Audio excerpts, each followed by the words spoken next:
Magandang hapon, ikaw. Hapon na sinabi. Pinalabas ko siya dito kasi nag-usok-usok ako dito eh.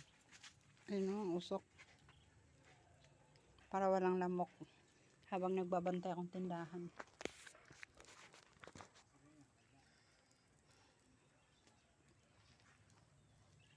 Ayan. Ganun talaga.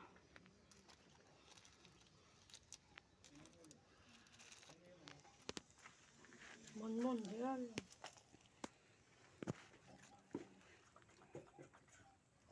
Mon joy. Yun yung sila oh. Yung kapitbahay ko doon, ganyan. Usa lang yun nakahuyop, mapalid, paita. Pait man ang naingana oy, kay puyan nag mga kuan. Pero di tamang hilabot kay dili man ato. Pasagdan na to sila eh.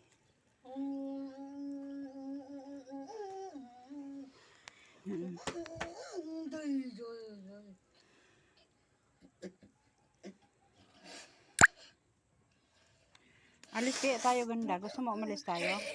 Ay nako. Maglakad. Kung maglalakad kami, abutan ng ulan. Ay Diyos ko. Ang hirap na umuwi.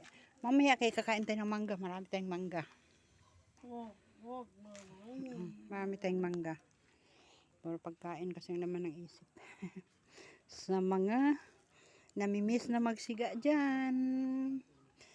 Magsiga kayo dyan para walang lamok. Hindi ba?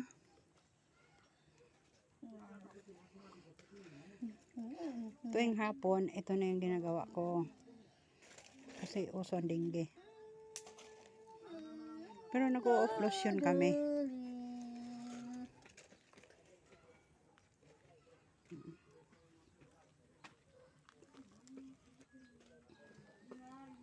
Sinasadya ko talagang ipunin tong mga winawalis ko para lang sunugin.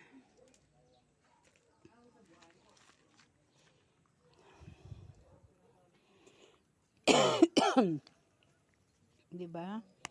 So hindi ko na kailangan manigarilyo. Hindi naman talaga ako manigarilyo. Ang ganda ng aso. Aso ng kaibigan ko. Uy, nasaan na yun? Asong balbon. Ayan. Asong balbon. Nandoon sitting. Ayan o. Ya! Ow! Ow! Aw.